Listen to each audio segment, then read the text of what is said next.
বন্ধুরা, জনগণনার self এনুমিরেশন form fill up করতে গিয়ে অনেকে একই ধরনের প্রশ্ন করছেন। বিশেষ করে একই বাড়িতে একাধিক পরিবার থাকলে, ভাড়াটিয়া থাকলে পরিবারের সদস্যর সংখ্যা, ঘরের সংখ্যা ও হেড অব দ্য ফ্যামিলি কাকে দেখাবেন, এসব নিয়ে সবচেয়ে বেশি বিভ্রান্তি দেখা যাচ্ছে। তাই আজ আমি একটি সহজ স্টোরির মাধ্যমে বা সহজ গল্পের মাধ্যমে সব বিষয় ধাপে ধাপে বুঝিয়ে দেব। ভিডিওটি শেষ পর্যন্ত দেখুন যাতে ফর্ম ফিল আপের সময় কোনো ভুল না হয়। আর নতুন হয়ে থাকলে চ্যানেলটিকে সাবস্ক্রাইব করে পাশে থাকা বেল আইকনে ক্লিক করে অল নোটিফিকেশন অন করে দিন। তো চলুন শুরু করা যাক। জনগণনার ফর্মে কি তথ্য দেবেন বা কিভাবে ফর্ম ফিল আপ করবেন এটি বোঝাতে আমি একটি কাল্পনিকভাবে চন্দ্রনাথের পরিবারের উদাহরণ দিয়েছি। ধরুন, চন্দ্রনাথ বাবু নামে একজন ব্যক্তি আছেন। তার বাবা, মা, 2 ছেলে এবং একজন মেয়ে আছে। বড় ছেলের বিয়ে হয়ে গিয়েছে, তার স্ত্রী এবং 2 জন ছেলেমেয়ে নিয়ে তার সংসার। ধরুন, চন্দ্রনাথ বাবুর 2টি বাড়ি রয়েছে এবং এই 2টি বাড়ির মধ্যে একটি বাড়িতে তিনি তার বাবা, মা এবং ছোট ছেলের সঙ্গে এই বাড়িতে থাকেন। এই একই বাড়ির নিচের তলায় 2টি অংশ আছে। এই 2টি অংশের 2টি ভাড়াটিয়ার পরিবার আলাদা সংসার চালায়। তার বড় ছেলে বিবাহের পর তাদের ছেলে মেয়ে নিয়ে আলাদা দ্বিতীয় বাড়িতে অর্থাৎ 3 তলার একেবারে ওপরে থাকে। সেখানে সে সম্পূর্ণ আলাদা রান্না ও আলাদা সংসার চালায়। সেই বাড়িরই দ্বিতীয় এবং তৃতীয় তলাতে অন্য 2টি ভাড়াটিয়া পরিবার বসবাস করে। অন্যদিকে চন্দ্রনাথ বাবুর এক মেয়ের বিয়ে হয়ে গিয়েছে। তিনি কিছুদিনের জন্য এই বাড়িতে এসেছেন, অর্থাৎ তার বাবার বাড়িতে কিছুদিনের জন্য ঘুরতে এসেছেন। এইবারে শুরু হলো জনগণনার সেলফ এনুমেরেশন ফর্ম পূরণ করার সময়। তাহলে এনারা সবাই এনুমেরেশন ফর্ম কিভাবে ফিল আপ করবেন, এখন এক এক করে দেখে নিই কী কী প্রশ্নের উত্তর জানার দরকার। তবে তার আগে প্রথমে 2টি শব্দের সহজ অর্থ জেনে নেওয়া যাক। হাউসহোল্ড বা পরিবার বা সংসার, যারা একসঙ্গে থাকেন এবং একই রান্নাঘরে রান্না করে একই সংসার চালান, তাদের একটি হাউসহোল্ড ধরা হয়। অন্যদিকে ডুয়েলিং রুম বা বাসযোগ্য ঘর, পরিবারের ব্যবহারের জন্য থাকা ঘর, যেমন শোবার ঘর, dining, drawing room, study room ইত্যাদি। তবে রান্নাঘর, বাথরুম, টয়লেট, বারান্দা, করিডোর, স্টোর রুম এগুলোকে কিন্তু এই ডুয়েলিং রুম বা বাসযোগ্য ঘরের মধ্যে ধরা হয় না।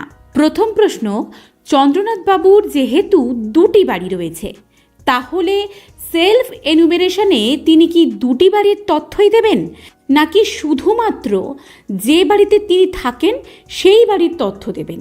তো আমি বলে রাখি যে হ্যাঁ, যদি 2টি বাড়ি তার মালিকানাধীনে থাকে তাহলে তিনি সেলফ এনুমেরেশনে সেই 2টি বাড়ির তথ্যই দেওয়ার সুযোগ পাবেন।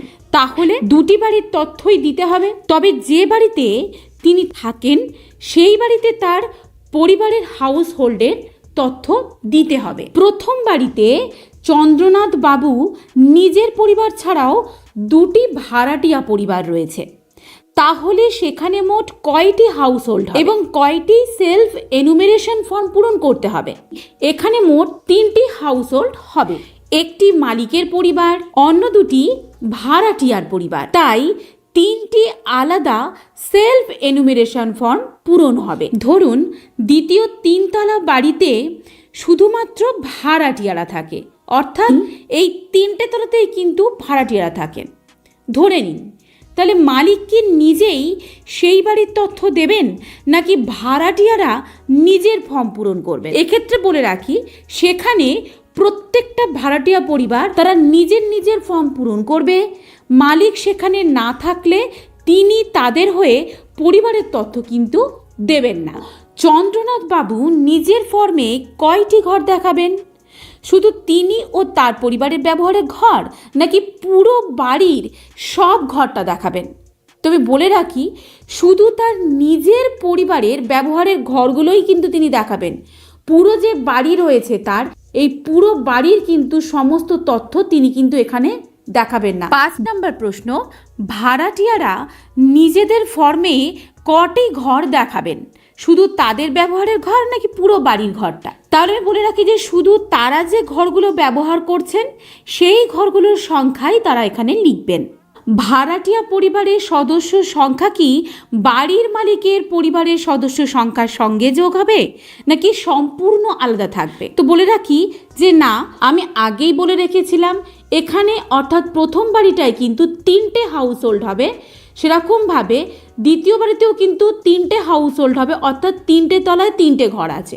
তাহলে প্রতিটি হাউস হোল্ডের সদস্যের সংখ্যাও সম্পূর্ণ আলাদা থাকবে, অর্থাৎ প্রত্যেকটা হাউস হোল্ড অর্থাৎ মালিকের পরিবার, ভাড়াটিয়া পরিবারগুলো যেগুলো আছে তাদের বাড়িতে যে কজন সদস্য রয়েছে তারা শুধু সেই কজন সদস্য লিখবেন, শুধু নিজেদেরটাই লিখবেন। এবার ধরুন চন্দ্রনাথ বাবুর বাড়িতেই তার বড় ছেলে যেহেতু আলাদা সংসার চালায়, তাহলে সে কি আলাদা হাউস হোল্ড হিসাবে আলাদা ফর্ম পূরণ করবে? তো বলে রাখি তাহলে সে আলাদা হাউস হোল্ড হিসাবে এবং আলাদা সেলফ এনুমিরেশন ফর্ম পূরণ করবে, কারণ সে আলাদা সংসার চালায়। ধরুন যদি বড় ছেলে বাবার দ্বিতীয় বাড়িতেই থাকে, তাহলে সেই বাড়ির জন্য আলাদা হাউস হোল্ড হবে নাকি বাবার পরিবারের অংশ হিসাবে ধরা হবে? তো আমি এক্ষেত্রে বলে রাখি যদি সে আলাদা সংসার চালায় তাহলে সেই বাড়িতেও সে আলাদা হাউস হোল্ড হিসাবে গণ্য হবে এবং আলাদা ফর্ম পূরণ করবে। ছোট ছেলে যেহেতু তার বাবা মায়ের সঙ্গে থাকে, তাহলে সে কোন পরিবারের সদস্য হিসাবে গণ্য হবে? তো বলে রাখি সে তার বাবা মায়ের হাউস হোল্ডের সদস্য হিসাবেই গণ্য হবে, আলাদা ফর্ম আর তার লাগবে না। এবারে ধরুন চন্দ্রনাথ বাবুর বিয়ে হয়ে যাওয়া মেয়ে কয়েকদিনের জন্য বাপের বাড়িতে এসেছে, জনগণনার সময় তাকে কোন পরিবারের সদস্য হিসাবে ধরা হবে? বাবার নাকি যেখানে সে স্বাভাবিকভাবে থাকে সেই পরিবারের, অর্থাৎ বিয়ে হয়ে যাওয়ার পর যে শ্বশুর বাড়িতে থাকে সেই পরিবারে? তো বলে রাখি তাকে বাবার পরিবারের কখনোই সদস্য হিসাবে ধরা হবে না, সে যেখানে স্বাভাবিকভাবে থাকে অর্থাৎ শ্বশুর বাড়িতে সেই পরিবারের সদস্য হিসাবেই কিন্তু তাকে গণনা করা হবে। তাহলে দাদু ও ঠাকুমাকে কোন পরিবারের সদস্য হিসাবে গণনা করা হবে? এখানে আমি কাল্পনিকভাবে যেহেতু একটি পরিবারকে ধরে নিয়েছি, তাই চন্দ্রনাথ বাবুর যে পরিবার আছে সেই পরিবারের সঙ্গে এই দাদু ঠাকুমা নিয়মিত থাকেন, খাওয়া দাওয়া করেন, তাই সেই পরিবারের সদস্য হিসাবেই কিন্তু তাকে গণ্য করা হবে। আমরা জানি যে দাদু ও ঠাকুমা হচ্ছে পরিবারের হেড, তাহলে সেই ক্ষেত্রে যেহেতু এই পরিবারে দাদু ও ঠাকুমা থাকেন, তাহলে হেড অফ দ্য ফ্যামিলি কে হবেন?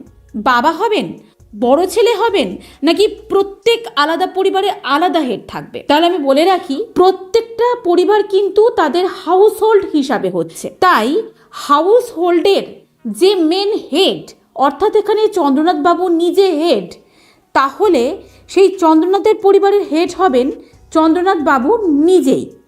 অন্যদিকে বড় ছেলে যেহেতু আলাদা সংসার করেছে, তাহলে বড় ছেলের পরিবারের হাউস হোল্ড করলে তাহলে সেখানে বড় ছেলে হবে সেই পরিবারের হেড। অন্যদিকে এই যে দুটো ভাড়াটিয়া পরিবার আছে দুটো বাড়িতে, সেই ভাড়াটিয়া পরিবারের হেড যারা তারা হবেন সেই পরিবারের আলাদা হেড। এই তো গেল 12টা প্রশ্ন বা 12টা কন্ডিশন। তো এগুলো আমি প্রবলেম সলভ করে দিয়েছি আশা করি। এবারে যাচ্ছি 13 নম্বর প্রশ্নে। তো ধরুন যদি দুই ভাই অর্থাৎ চন্দ্রনাথ বাবুর ছোট ছেলে এবং বড় ছেলের পরিবার তারাই চন্দ্রনাথ বাবুর সঙ্গে একই বাড়িতে থাকেন, কিন্তু তারা আলাদা সংসার চালান, অথচ তাদের রেশন কার্ডে হেডে এখনও বাবা আছেন, অর্থাৎ তাদের হেড অফ দ্য ফ্যামিলিতে কিন্তু তার চন্দ্রনাথের নাম বা তার বাবার নাম আছে। তাহলে জনগণনার সময় কি করবেন? তো বলে রাখি যে জনগণনায় রেশন কার্ড নয়, বাস্তবে যে যেমন সংসার চালায় সেটাই ধরা হয়। তাই দুই ভাই আলাদা হাউস হোল্ড হিসাবে আলাদা ফর্ম পূরণ করবেন, যেহেতু তারা চন্দ্রনাথ বাবুর সঙ্গে একসাথে থাকেন না, আলাদা সংসার করেন। তো বন্ধুরা, আজকের ভিডিওতে সেন্সাস বা জনগণনার হাউসহোল্ড বা ফ্যামিলি সম্পর্কিত গুরুত্বপূর্ণ সমস্যার সমাধান নিয়ে আলোচনা করেছি। পরবর্তী ভিডিওতে সেন্সাসের আরো গুরুত্বপূর্ণ প্রশ্ন ও তাদের সহজ উত্তর নিয়ে আসবো। আপনাদের কোনো প্রশ্ন থেকে থাকলে অবশ্যই কমেন্টে লিখে জানাতে ভুলবেন না, সেগুলো আমি আগামী ভিডিওতে আলোচনা করার চেষ্টা করব। এভাবেই পাটে পাটে জনগণনা বা সেন্সাস নিয়ে আরো সমস্যা সমাধানের ভিডিও নিয়ে আসবো, যাতে আপনারা নির্ভুলভাবে ফর্ম ফিল আপ করতে পারেন। ভিডিওটি যদি আপনাদের উপকারে আসে তাহলে অবশ্যই কাছের মানুষের সঙ্গে শেয়ার করতে ভুলবেন না। পরবর্তী ভিডিওর জন্য অবশ্যই অপেক্ষা করবেন। ধন্যবাদ।